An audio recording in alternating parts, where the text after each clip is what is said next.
parmi toutes les choses qui peuvent vous empêcher d'avancer dans votre projet, il y a cette manie de vouloir absolument suivre les effets de mode. J'entends par là, vous savez, chaque semaine, chaque jour, quelque part, on a des nouveautés qui sortent au niveau du design, du web marketing, de la pédagogie, sur Internet notamment.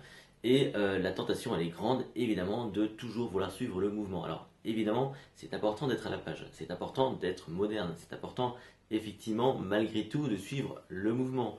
Ceci étant, je vous conseille personnellement de prendre un peu de recul. Parce que de toute façon, la mode a toujours un temps d'avance sur vous. Hein, quand vous découvrez une mode, eh bien, vous tentez de suivre le mouvement, en tout cas, vous tentez d'intégrer ce mouvement.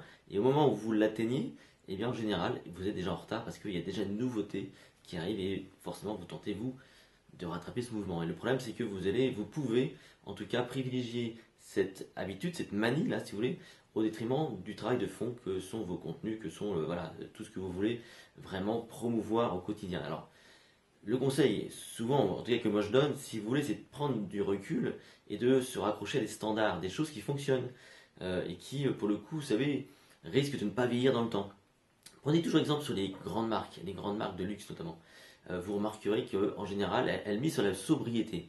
Pourquoi? Parce que ce qu'elles veulent, c'est que leurs produits ne se démarquent pas dans le temps. Je prends l'exemple des voitures. Par exemple, une voiture, si vous voulez, pourquoi des grandes marques comme Mercedes, BMW, si vous voulez, réussissent à maintenir une certaine cote au niveau de leur bagnole?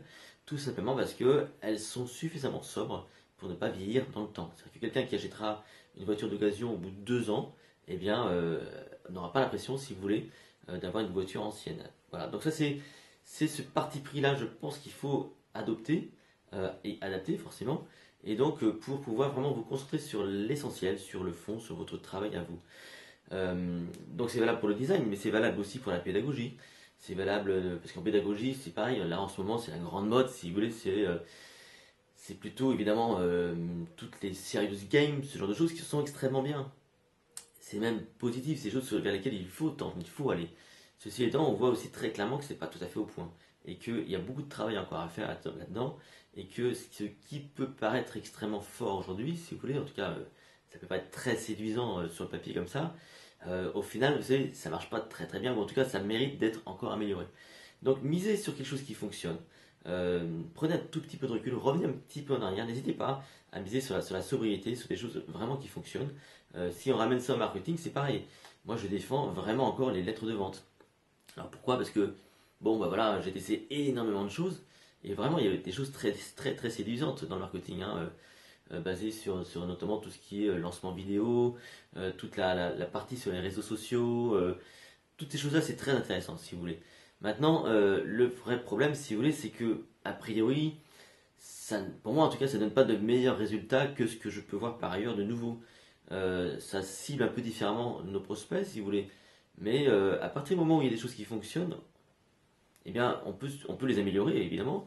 Mais aussi, on peut miser sur ces choses-là pour tout simplement, on va dire, éviter de tomber sur cette manie de toujours vouloir être à la page.